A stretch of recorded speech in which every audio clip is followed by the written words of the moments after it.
Um, what should I do if I'm way behind in my retirement savings? Like, where should I be at a certain age? Ooh, yeah, actually, I mean, if you're way behind, it, first of all, you might be surprised at how much you're not behind. I've had so many conversations with people that are actually doing okay, as far as I'm concerned, but they feel they're way behind. Again, that is a success trait.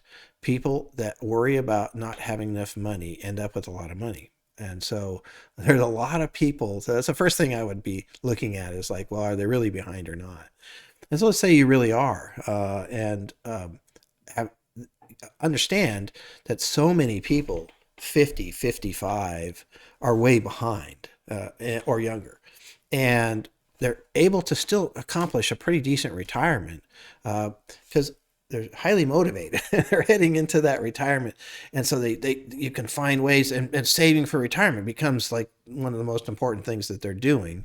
And so it isn't even as far as the ages go. So in other words, people don't just continuously save from 20 evenly all through and add up.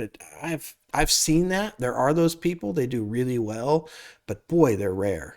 Most of the times it's very uneven. Not much savings, small amounts, and then huge amounts of savings at the end. And so I think you kind of have to look at where you're at in that spectrum as far as that goes, and then look really closely at where you are savings. 401k would be really interesting. Do you have a match?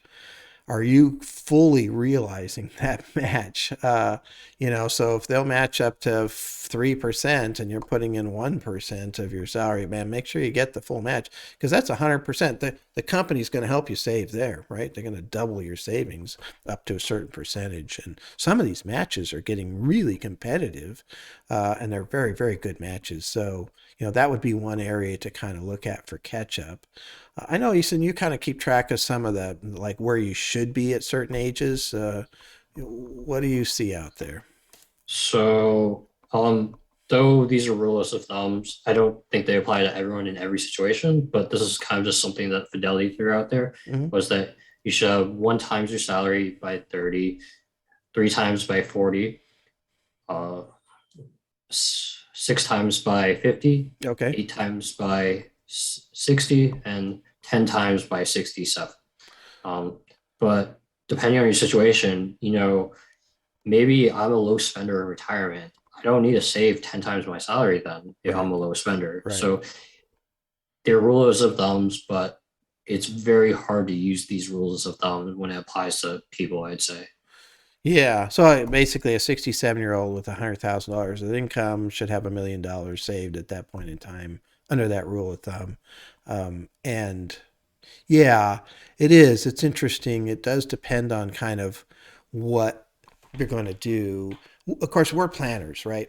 So, and we have access to unbelievable tools, and that's where we can throw the rules of thumb out because we can do it custom. It depends on each person. So, I don't care what age you are. If you tell me kind of what you want to spend, I can figure out how that's going to work one way or another and show you whether that's going to work or not. And if it's not, I can show you what you can spend.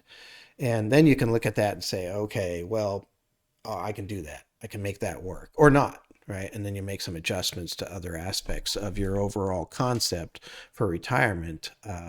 But yeah, I think that for us, not everybody has access to that, but that's why we have a job. It's why we have a business. It's why we have this show. It's why people keep coming to us because we can answer those questions. We can go through and show people, how that's going to work.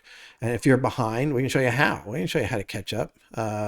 And we can show you what's going to happen, and really, for me personally, I just need a plan. I just need a path. If I have a path that I'm walking down, I feel very comfortable, I feel motivated. I change my mind, then I get to change the path. But that's not hard to do. And so I just keep a path going at all points in time. So I kind of know where I'm going. And man, I think there's huge peace of mind in that personally. And that's what we do for a living is kind of spell out those paths, adjust those paths as needed, and then help people kind of walk down that path. And I don't care if you're 20 or 80, it's still the same thing. It's still, everybody's got a path, something that they're thinking about. And if you don't have that path, what it does, in my opinion, it kind of creates this disconnect and you don't really know, right? And so I think it creates other problems. You don't know what you can spend. Hey, I got this opportunity to go on this great trip, but it's going to cost X amount of dollars. And without a path and without a plan, you don't know if you can actually do it. You think you can do it, but I can tell you if you can do it, at least, on a Monte Carlo simulation basis and what happens to your, overall Monte Carlo simulation when we put in that higher trip, that higher cost trip. Yep, it works. Nope, it doesn't, right? So I like those answers. That's better than this kind of amorphous, group that we kind of all run into most of the times for most of our lives.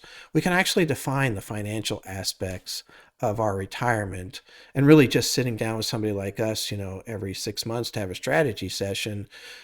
It's unbelievable. It just gives peace of mind and it gives people that path. And then part of those strategy sessions are really for the clients to communicate changes that they might have in that path. We'd like to do this or that, or we'd like to start gifting money, and whatever it might be. And we can kind of create that and see if it works. And so I think that's an important aspect to what you want to do there as far as that goes.